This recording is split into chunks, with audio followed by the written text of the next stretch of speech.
Hola, bueno, siguiendo con los tutoriales, lo que vamos a empezar a hacer ahora, antes de ver un tema nuevo, corregir las actividades que teníamos de el tutorial anterior. Empezábamos que eran tres ejercicios. El primero era un motor de una bomba sumergible con una potencia de 1200 watts, coseno de phi de 0,86, que estaba a 60 metros del tablero general. Teníamos que seleccionar el conductor tanto por la corriente admisible como por la caída de tensión. Por la corriente admisible calculábamos la corriente que iba a consumir esa bomba, donde la potencia es igual a E por I por el coseno de phi, debido a que nos daba la potencia en watt. De esta manera sabíamos que era 220 porque era monofásico, despejamos la corriente y me da 6,34 amperes.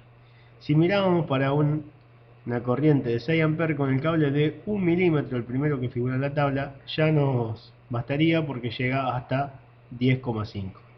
Por lo tanto, podíamos adoptar un conductor de 1 milímetro cuadrado.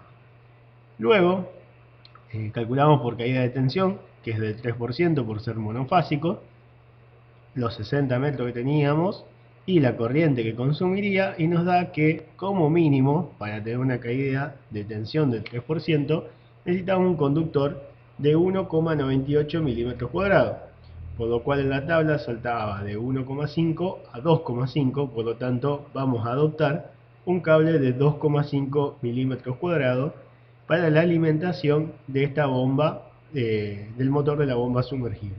Pasamos al segundo ejemplo, donde era un motor ya trifásico de 15 CV, donde acá le dábamos la conversión de watt a CV, con un coseno de phi de 0,86 también, y el mismo se encuentra situado a 10 metros del tablero general de alimentación.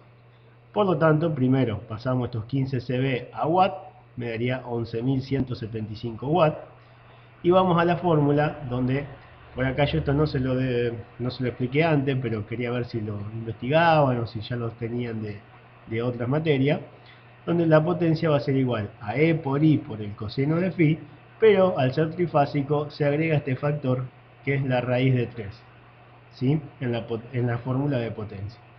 Por lo tanto, agregando esto y despejando la corriente, me va a quedar que es la potencia dividido E por el coseno de phi por la raíz de 3. Ponemos los valores, ¿sí? Donde acá la tensión va a ser 380 volt y la raíz de 3 que es 1,73, y me da una corriente que consumiría este motor trifásico de 19,76 amperes. Venimos a la tabla, para 19, fíjense, 2,5 llega a 18, necesitamos un conductor de 4 milímetros cuadrados que soportaría hasta 25 amperes. Luego hacemos la caída de tensión, pero en este caso del 5%, porque es trifásico, y está ubicado a 10 metros, nos daría que necesitamos un cable mayor a 0,35 milímetros cuadrados, o sea que mucho menor a 1. No vamos a tener problemas sobre caída de tensión para este caso. Por lo tanto, seguimos, en este caso el que me va a guiar el cálculo o la selección va a ser la corriente admisible, por lo tanto, como conclusión tomamos un cable de 4 milímetros cuadrados. Por último, el tercer ejemplo que tenían que resolver era un calefactor monofásico de 2000 volamperes, nos da en otra unidad la potencia. El mismo se encuentra situado a 30 metros del tablero de alimentación. Por lo tanto, en este caso, la potencia va a ser igual a E por I. No tengo más el factor de potencia, debido a que ya lo tenemos en volamperes. De esta manera despejamos I, me va a quedar estos 2000 volamperes dividido 220 volt, porque dijimos que era monofásico, y nos daría un consumo de 9,09 amperes. Mirando la tabla, me voy que con cable de 1 milímetro ya sería suficiente porque llegaría a 10,5 amperes. Por caída de tensión realizamos el cálculo a 30 metros, 9,09 amperes, me daría un conductor de como mínimo 1,42 milímetros cuadrados de sección. Por lo tanto vamos a tener que adoptar el conductor de 1,5, ¿sí? Que es el que le sigue a lo calculado. Entonces, como conclusión, tendremos que adoptar un cable de 1,5 milímetros cuadrados. De esta manera quedarían resueltos para que ustedes controlen lo que hicieron o lo corrijan en el caso de que esté mal, los ejemplos que le había dejado como actividad anteriormente. Ahora empezaremos con otro equipamiento que es el interruptor termomagnético. Entonces vamos a ver el funcionamiento y la selección de un interruptor termomagnético, o bien conocido vulgarmente o como la llave térmica, ¿sí? Vamos a ver cómo es su funcionamiento y qué parámetros tengo que tener en cuenta para seleccionar una de estas térmicas. Bien, primero empezamos contando un poco cómo es el funcionamiento del interruptor termomagnético. Es un aparato utilizado para la protección de los circuitos eléctricos contra cortocircuitos y sobrecarga, en sustitución de los fusibles. Tiene la ventaja frente a los fusibles de que no hay que reponerlos. Cuando se desconecta el circuito debido a una sobrecarga o un cortocircuito, se rearma de nuevo o se conecta de nuevo y sigue funcionando.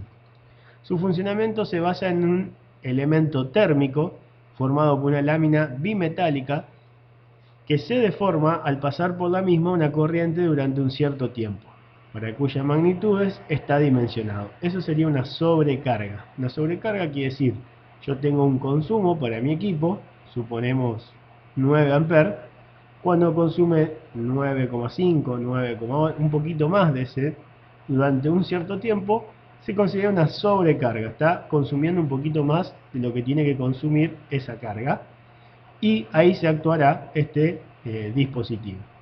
Y la otra forma de que se actúe este dispositivo es por medio de un elemento magnético formado por una bobina cuyo núcleo atrae un elemento que abre el circuito al pasar por dicha bobina una corriente de valor definido como cortocircuito. ¿Qué quiero decir? En un cortocircuito la corriente tiende al infinito, o sea, un valor en muy poco tiempo, un valor muy grande. Por lo tanto, cuando pasa eso, muchas veces, en vez de saltar la parte de sobrecarga, porque, le digo, pueden pasar 1000 amperes en escasos nanosegundos, por lo tanto, lo que activa es una bobina, para mover su funcionamiento, que va a generar un campo magnético moviendo un cilindro y también de esta manera logrando el desenganche o que se apague o que salte la llave termomagnética. Entonces, puede actuar de dos maneras, magnética o térmica. Térmica para sobrecarga, magnética para cortocircuito. Vamos a ver en detalle cada uno de sus accionamientos. Bien, aquí tenemos unas imágenes que explica paso a paso cómo es la desconexión térmica o cómo actuaría contra una sobrecarga. Bien, como vemos acá, esto ilustraría la llave termomagnética, tenemos un amperímetro. Por lo tanto, fíjense que el cable entra, pasa por se llama una resistencia calefactora, pero en realidad imagínense como el cable que está enrollado alrededor del bimetálico, ven que es un metal pero que tiene dos colores, rojo y celeste, para indicar que son dos metales diferentes, el cual cuando pase la corriente por este alambre va a generar un calor, y ese calor va a hacer que se deformen esta chapita o este bimetálico, logrando que se va a arquear y va a lograr que desenganche dicha llave termomagnética. Entonces, fíjense en la primera imagen, dice no existe sobrecarga, vemos que el amperímetro está consumiendo un valor que debe ser el ideal según lo que está conectado al circuito. Ya en el segundo existe una sobrecarga, vemos que estaba aquí la aguja del amperímetro empezó a marcar más. Como le dije antes, si esto era 9 amperes, aquí a lo mejor está en 15 amperes. Está consumiendo más. ¿Qué pasa? Al consumir más, ven que se está arqueando la chapita, ya no está derecha, no está en posición horizontal, sino que se está arqueando un poco, y se comienza a deformarse el bimetal. Sigue la sobrecarga, ven que no es que consume más, sino sigue, pero un valor mayor al nominal, al que tenía en un principio. Por lo tanto, sigue deformándose o continúa la deformación del bimetálico. ¿Qué quiere decir? Que hay una sobrecarga en un determinado tiempo. Aquí vemos que continúa y se produce el desenganche. Fíjense, aquí bajó esta palanca y logró desenganchar esta palanquita que tenemos aquí, que está conectada de alguna manera a la que vemos afuera cuando está encendida o accionada el interruptor termomagnético. Bien, ¿qué pasa? Cuando se desengancha, deja de circular corriente, por lo tanto, porque abre el circuito aquí arriba, la parte roja, ven que también abre el circuito, Por lo tanto, fíjense que el amperímetro volvió a cero. Ya se desconectó el equipo que estaba conectado. De esta manera, dice, los contactos del interruptor quedan abiertos. No es posible rearmar mientras la lámina esté deformada. Bueno, porque lo vamos a ver más adelante, pero hay llaves termomagnéticas donde su rearme o su conexión puede hacerse manualmente, o hay algunas que deja un tiempo hasta que se enderece este bimetal y puede reengancharse automáticamente. Pero en cualquiera de los dos casos tenemos que esperar que se deforme el bimetal para engancharla nuevamente. Esto se quedaría explicado en todas estas imágenes cómo es o cómo actúa la llave termomagnética cuando hay una sobrecarga. Ahora pasaremos cuando hay un cortocircuito. Cuando hay un cortocircuito, como dijimos, lo que actúa es la parte magnética. Dentro de la misma térmica poseemos una bobina donde, fíjense que tiene el mismo mecanismo para abrir, solamente que acá a un costado teníamos la de sobrecarga, acá tenemos la parte magnética. Es una bobina por el cual circula corriente. ¿Y qué va a pasar? Con la corriente nominal de consumo, volvemos al mismo ejemplo, los 9 amperes, acá no va a generar ningún campo magnético que haga mover este núcleo que está aquí en celeste para que me desganche el accionamiento de desconexión. ¿Qué pasa? Se produce un cortocircuito. Como les dije antes, el cortocircuito es una corriente máxima. Son escasos segundos, muy poco tiempo, no llega a segundos, pero es máxima. Entonces podemos ver en el amperímetro que se iría a fondo de escala. En ese caso, al producirse el cortocircuito, va a circular una corriente muy grande por esta bobina, generando un campo magnético también muy grande. Por lo tanto, el núcleo, digamos, el hierro este que tiene en el medio la bobina, se va a accionar, va a ir hacia abajo, como vemos aquí en la tercera imagen. El núcleo es atraído por el electroimán y de esta manera desengancha el mecanismo y abre el circuito. ¿Sí? Al abrir el circuito, la corriente vuelve a cero, ¿sí? Porque se desconecta lo que estaba manejando esta llave termomagnética. El interruptor, ni bien termina de pasar el cortocircuito, podemos volver a reconectar la térmica, siempre y cuando el cortocircuito haya terminado, o haya, no sé si era un equipo, se haya desenchufado, para que vuelva a conectarse. Si no, cuando lo conectemos, enseguida va a haber de nuevo esa corriente de cortocircuito y se va a accionar nuevamente. Por lo tanto, aquí quedaría explicado cómo es la desconexión magnética que estaría actuando ante un cortocircuito. Si pasamos a una imagen real, fíjense que esta sería la bobinita, ¿sí? Bobina de disparo magnético. La palanca de accionamiento es la que engancha, ¿sí? El bimetal de disparo térmico, fíjense, esta sería la chapita del bimetal. Acá están los dos bornes donde nosotros vamos a conectar los cables. Y la corriente va a circular por estas chapas, contacto móvil. Este es el que en realidad abre o despega el circuito, ¿sí? Acá viene el contacto fijo, el contacto móvil toca ahí arriba y deja circular la corriente, pasa por este cable, pasa por la bobina, pasa por el bimetálico y luego sale del otro lado. Esta es una cámara extinción de arco, es porque aquí se puede generar un arco, un chispazo, vamos a decirlo, para cuando abre o cierra un circuito, y más cuando existe un cortocircuito. Por lo tanto, tiene que estar contenido para que no salga fuera del interruptor ese arco y pueda provocar un incendio o lo que fuese.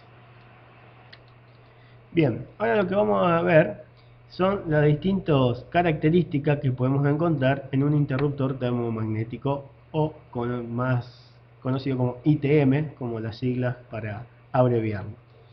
Bien, en el frente de cualquiera sea la marca del interruptor termomagnético, nos vamos a encontrar con, por ejemplo en este caso dice C20, 400 volt, 6000 y otros números más que nos pueden llegar a interesar a la hora de elegir o seleccionar una llave termomagnética.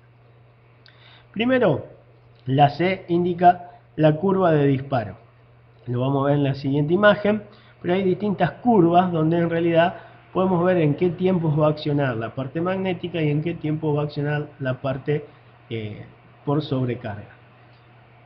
Y esas curvas tienen distintas letras, ¿sí? Puede ser B, C, D, hay distintas curvas según la letra que tenga. Para uso domiciliario comúnmente se utiliza mucho la C. Para usos especiales puede tener otro tipo de curva. También lo vamos a ver más adelante.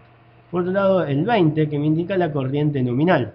La corriente por la que está diseñada, si yo tengo un equipo, un conductor, ahora vamos a ver, que me soporte X amperaje, en este caso vamos a suponer 16 amperes, vamos a elegir a lo mejor una de 20 amperes o la corriente nominal por la que está diseñado todos sus contactos, la llave termomagnética.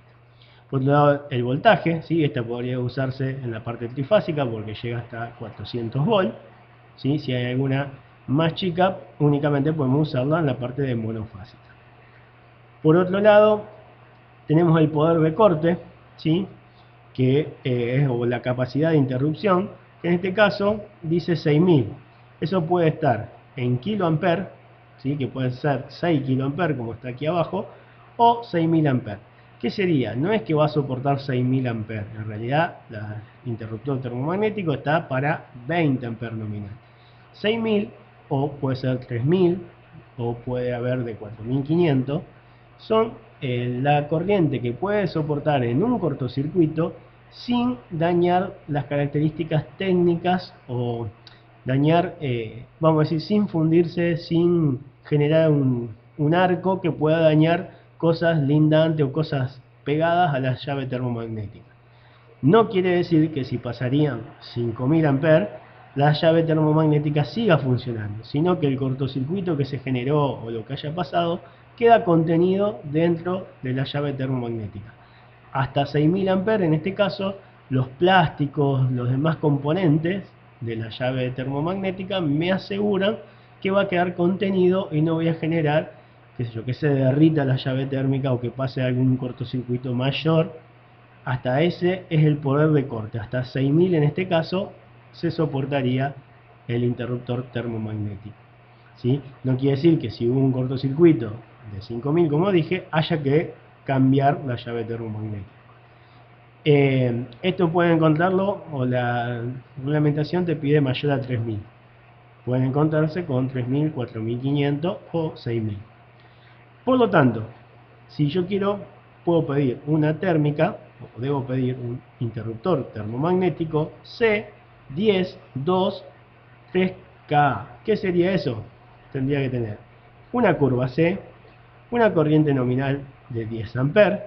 2 es la cantidad de polos, es como la que estamos viendo acá, es bipolar, ¿sí? Puede haber unipolar, bipolar, tetrapolar o tripolar, ¿sí? La cantidad de polos, como lo dije, y 3 kA sería la corriente de ruptura o poder de corte, ¿sí? Así es como debemos pedir una térmica o como lo vamos a encontrar en algunos catálogos, como está la nomenclatura de esa termomagnética. Como dije antes, tenemos distintas curvas de disparo.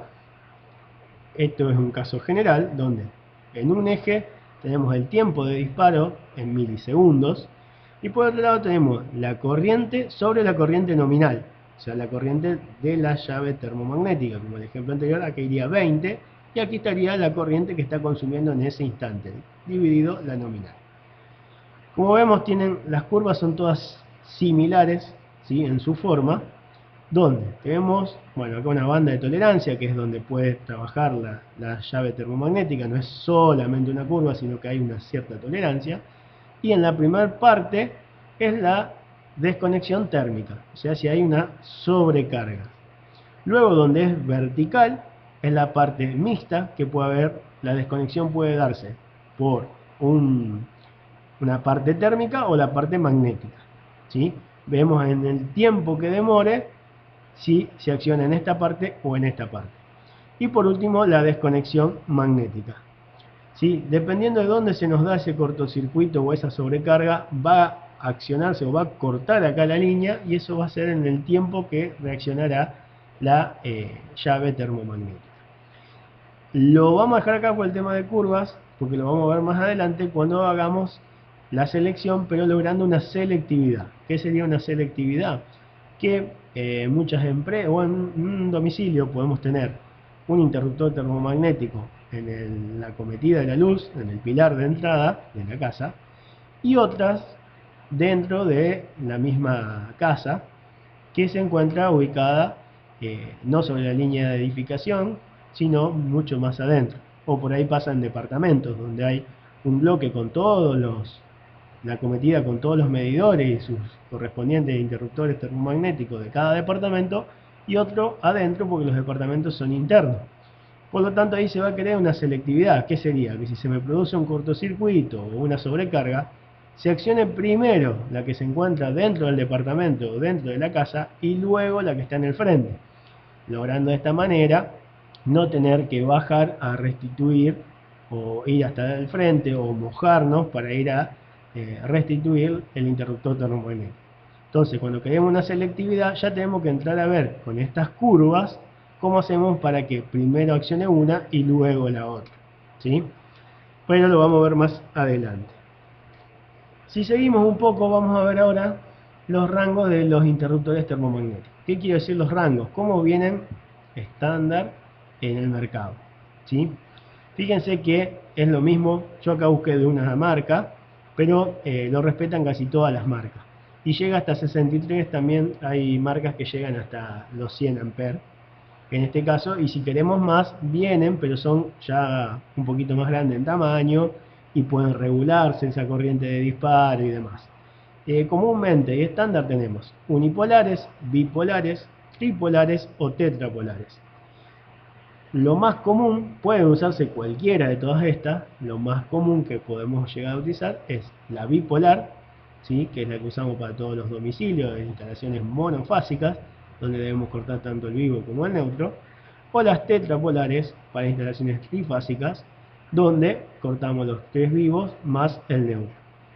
Bien, como vemos, el rango, que es lo que lo que quiero que vean para poder elegir, va de 6, 10, 16, 20, 25, 32, 40, 50 y 63 amperes. Por lo tanto, teniendo eso en cuenta, vamos a empezar a ver un poco cómo es la selección de la misma. Para la selección del interruptor termomagnético, para una correcta selección del interruptor termomagnético de mi circuito, debo tener en cuenta lo siguiente. IP tiene que ser menor o igual a IN o menor o igual a IC. ¿Qué es IP? IP es la corriente de proyecto de la línea a proteger, o sea, la corriente que está en mi línea, la corriente que está consumiendo mi equipo, ¿sí? ¿Qué es IC? La corriente admitida por el conductor de la línea a proteger, ¿sí? Recuerden que estamos diciendo que un interruptor termomagnético va a proteger mi instalación. Por lo tanto, yo lo que tengo que tener en cuenta es que se accione antes de lo permitido o antes de lo que admite mi conductor, mi cable que está en el circuito o que está en esa línea. ¿Qué quiero decir con esto? Vamos a ver cuál es la corriente máxima que tiene mi conductor y de esa manera estaría completando este término y este término. Y luego la IN, que es la corriente nominal de protección de mi térmica, de mi interruptor termomagnético, va a tener que estar entre medio de esos dos valores. Veamos un ejemplo, así entienden un poco cómo se utiliza esta fórmula. Tomaremos el ejemplo que tenían para resolver la actividad anterior, ¿sí? Que yo le había dado, que era un motor de una bomba sumergible monofásica de 1200 watts con un coseno de 0,86. Estaba a 60 metros del tablero general. Entonces, lo primero que hicieron fue calcular la corriente que consumía, que le daba 6,34, miraron en la tabla un conductor de 1 milímetro. Por caída de tensión le daba 1,98, conclusión habíamos adoptado 2,5. Hasta acá era lo que tenían resuelto. Ahora vamos a agregar de elegir la térmica correspondiente para esta bomba. Que tenemos que tener en cuenta, por lo tanto, es que va a ser una térmica bipolar, ¿sí? De dos polos, porque es una instalación monofásica. Si vamos a la formulita de recién, a la ecuación anterior, teníamos IP, dije que era la corriente que consumía mi equipo, ¿sí? En este caso, los 6,34 amperes que consumía la bomba sumergible. Por otro lado, teníamos, para completar, la IC, que era lo que admitía el conductor.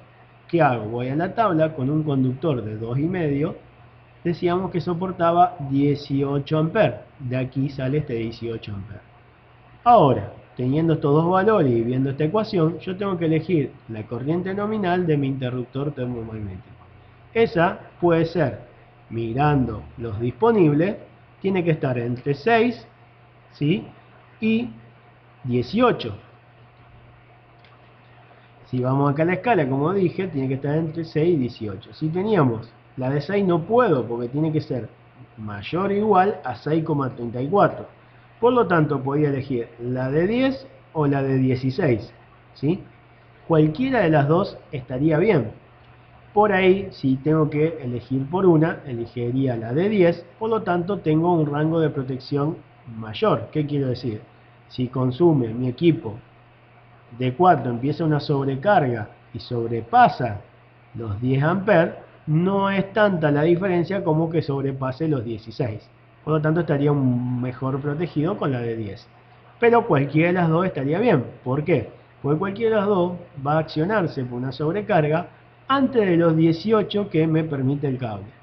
¿Por qué quiero hacerlo antes de los 18? Para que el cable, ¿qué pasa? Cuando circula una corriente mayor a 18, se va a entrar por calentamiento de la circulación de corriente, va a generar que se derritan los cables y propagar un incendio o lo que fuese. Por lo tanto, si está bien seleccionada la térmica, por más que exista una sobrecarga o un cortocircuito, se va a accionar y se cortará la energía eléctrica, pero no generaremos ningún otro inconveniente peor. Por lo tanto, si yo tengo que elegir esa térmica, diría que elegí un interruptor termomagnético C, 10 será la curva de disparo de 10 amperes, de 2 polos y una corriente de ruptura de 3 kA. O lo mismo, pero de 16. Cualquiera de estas dos estarían bien seleccionadas para este ejemplo. Espero que con el ejemplo le haya quedado bien claro cómo se elige o cómo se selecciona una llave termomagnética. Fíjense siempre de cumplir con esta ecuación. Bien, dicho esto, vamos a dejar las nuevas actividades. Primero deben corregir los 3 ejercicios que le había dejado de la actividad anterior. Mírenlo, si tienen que cambiarlo, corregirlo o directamente dejarlo como estaba, pues lo tenían bien. Segundo es transcribir en la carpeta el cálculo completo para la selección del interruptor termomagnético, todo lo que acabamos de ver. Y por último, tomando el ejemplo recién visto, seleccionar el interruptor termomagnético para los 2 ejemplos restantes de la actividad anterior. ¿Se acuerda que había un motor trifásico y un calefactor monofásico? Para estos 2 ejemplos, seleccionar la térmica correspondiente, ¿sí? Esta última actividad, lo de elegir la térmica correspondiente para los últimos 2 ejercicios, deberán resolverla en la carpeta de clase y también enviármela vía mail en formato digital. Con el nombre del archivo, dice, con el nombre del mail tendrá que ser el nombre y apellido del alumno, materia y curso. Juan Pérez, instalaciones eléctricas, sexto. La fecha límite que tienen para entrega de esta actividad es el 12 de junio del 2020. Espero que con este tutorial hayan entendido el funcionamiento de un interruptor termomagnético, como así su selección. Hasta luego.